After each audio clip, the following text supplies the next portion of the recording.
ফাহমিদুল ইসলাম দল থেকে বাদ দেওয়ার কারণ বেরিয়ে এলো। উত্তাপ যেন শুরু হয়ে গেছে ফুটবল প্রেমীদের। ইতালিয়ান এই ফুটবলকে কেন দল থেকে বাদ দেওয়া হলো, এমন এক চঞ্চলকর তথ্য প্রকাশ পেয়েছে। দর্শক, ভিডিওটি না টেনে সম্পূর্ণ দেখতে থাকুন। অন্যদিকে ফুটবলের আশার আলো দেখিয়েছেন হামজা চৌধুরী। বাংলাদেশের হয়ে এবার ফুটবল মাতাবেন এই বিশ্ব তারকা। ইতিমধ্যে বাংলাদেশের হয়ে ভারতের উদ্দেশ্যে রওনা দিয়েছেন তিনি, যদিও তিনি ইংল্যান্ডের ক্লাবের হয়ে খেলেছিলেন এই ফুটবলার। অনুশীলনী ক্যাম্পাসে হামজা চৌধুরী স্কিল দেখে অবাক।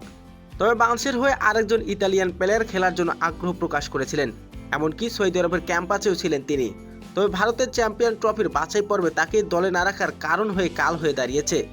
তবে তাকে কেন দল থেকে বাদ দেওয়া হলো, এমন চঞ্চলকার এক তথ্য প্রকাশ পেয়েছে কাল। কেন ফাহমিদুল ইসলামকে দল থেকে বাদ দেওয়া হলো?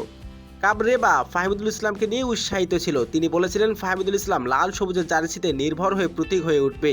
কি ঘটেছিল কোচ এবং ফাহমিদুল ইসলামের মধ্যে? এত প্রশংসা আবার কেনই বা ছুঁড়ে ফেলে দেওয়া হলো? যুগান্তর এ নিয়ে অনুসন্ধান চালিয়েছে। সৌদি আরব থেকে ফিরে আসা প্রত্যেকটি প্লেয়ারের মুখে ছিল কুলুপ আটকানো, কেউই মুখ খুলতে চায়নি। একজন রাজি হলেন মুখ খুলতে, তবে সতর্কনামা প্রকাশ করা যাবে না। সতর্কনামার প্রতিশ্রুতি দিয়ে বেরিয়ে এলো ভয়ঙ্কর এক তথ্য। সূত্রে জানা গেল ফাহমিদুল ইসলামকে দলে যোগ দেওয়ার পর কোচ উৎসাহিত ছিলেন দেখার মতো, যেন রাজত্ব করে ফেলেছেন জয়।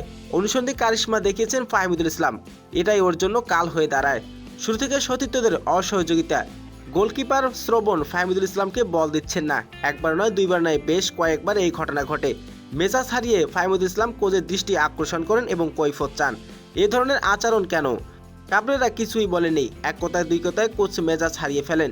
শেষ পর্যন্ত থেকে দল থেকে ফাহমিদুল ইসলামকে বিদায় দিয়ে এমন বিতর্কের অবসান ঘটান।